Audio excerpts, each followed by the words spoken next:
పెద్దలు గౌరవనీయులు పవన్ కళ్యాణ్ గారిని మాట్లాడవలసిందిగా కోరుతున్నాను.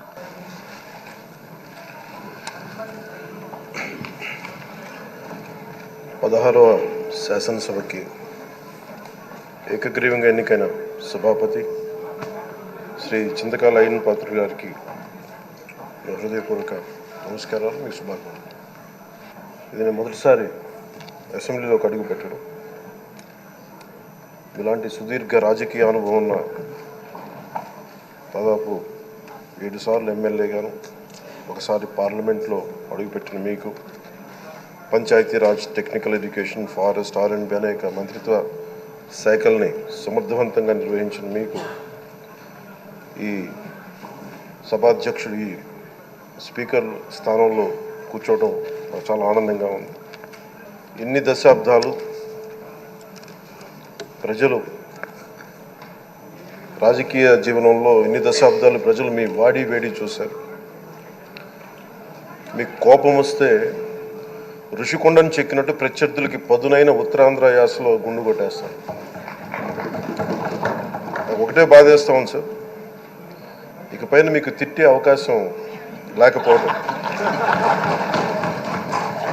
కానీ ఇక మీద సభలో ఎవరు తిడుతున్నా దాన్ని ఆఫ్ చేసే బాధ్యత మీ చేతిలోనే ఉంది. మీరే మైక్ ఆఫ్ చేయాలి.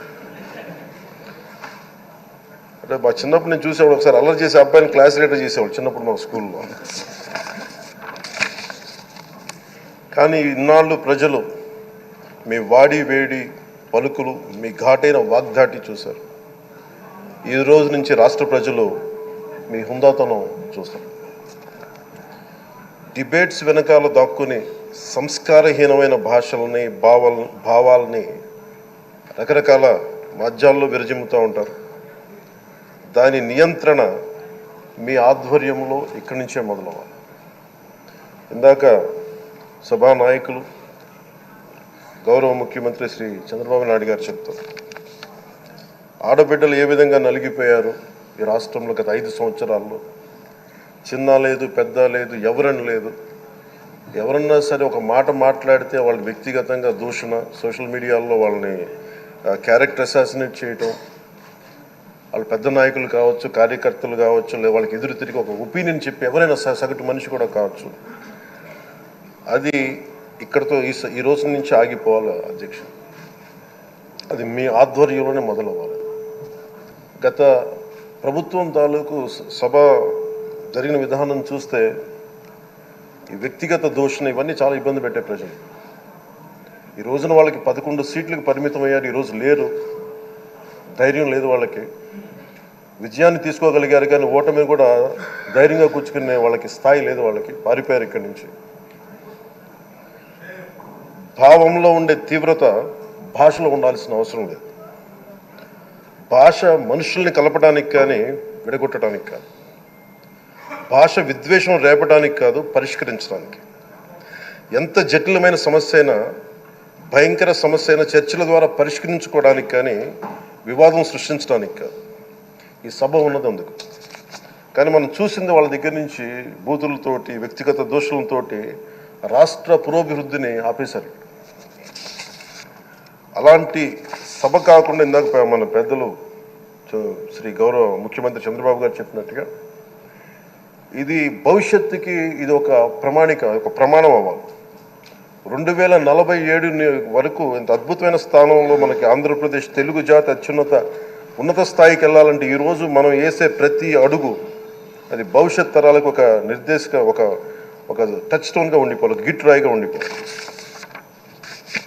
ఈ రోజున ఈ సభలో ఉన్న గౌరవ సభ్యులందరూ చట్టాలు చేయడానికి ఉన్నారు, చట్టాలు ఉల్లంఘించడానికి కాదు. విభేదించడం అంటే ద్వేషించడం కాదు, వాదించడం అంటే కొట్టుకోవడం కాదు. ఇవన్నీ విభేదించడం, వాదించడం ఇవన్నీ ప్రజాస్వామ్యానికి చాలా మౌలికమైన పునాదులు. ఆంధ్రప్రదేశ్ ఆవిర్భావం జరిగి అసలు భాషా ప్రయుక్త రాష్ట్రాల ఆవిర్భావమే మన ఆంధ్ర రాజ్యంతో మొదలైంది. అమరజీవి పొట్టి శ్రీరాములు గారి బలిదానం మీద మన రాష్ట్రం పుట్టింది. 56 రోజులు తిండి తిప్పలు తినకుండా నరకం అనుభవిస్తూ ఆయన బలైపోయారు. ఆయన మరణానికి చేరువవుతూ ఆమరణ నిరాహార దీక్ష చేసిన ప్రతిరోజు మనకి దాదాపు ఈ సుదీర్ఘమైన 6 దశాబ్దాల కాలం 1.5 సంవత్సర కాలం అంటే ఆయన ప్రతిరోజు చావుకి చేరువవుతూ భోజనం లేకుండా ఆయన గడిపిన ప్రతిరోజు మనకి 1.5 సంవత్సర కాలం. అలాంటి నేపథ్యంలో అలాంటి మహోన్నతుడు శ్రీ పొట్టి శ్రీరాములు గారి త్యాగాన్ని కనుక మనం ఈ సభలో ప్రజా సంక్షేమం కోసం మాత్రమే చర్చలు జరగాలి, వాదోపవాదాలు హద్దులు దాటకుండా ఉండాలి, వ్యక్తిగత దూషణకి తావివ్వకుండా ఉండాలి. అలా కాకుండా గత ప్రభుత్వంలాగే ఈ సభని తిట్లకి బూతులకి కొట్లాటికి వాడితే ప్రతి నిమిషం పొట్టి శ్రీరాములు గారి బలిదానాన్ని అవమానం చేసినట్టే. ఒక గొప్పవాడు ఒక మహానుభావుడు బతికినప్పుడు మాత్రమే కాదు, చనిపోయిన తర్వాత కూడా కొన్ని తరాలు ఉపయోగపడతారని నిరూపిస్తారు.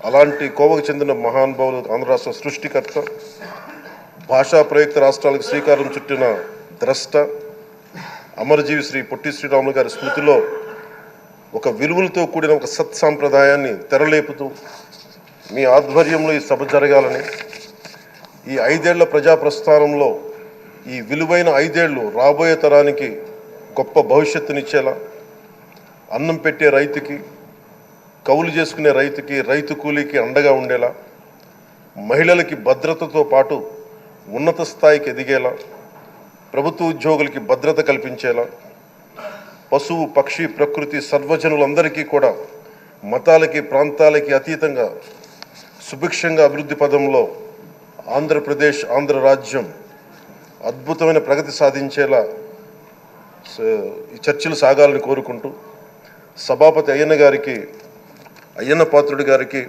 మీ ఆధ్వర్యంలో ఈ సభ ఒక సరికొత్త సాంప్రదాయానికి సత్సాంప్రదాయానికి ఇది తెరతీయాలని కోరుకుంటూ మీకు మరోమారు శుభాభినందనలు తెలియజేసుకుంటాను.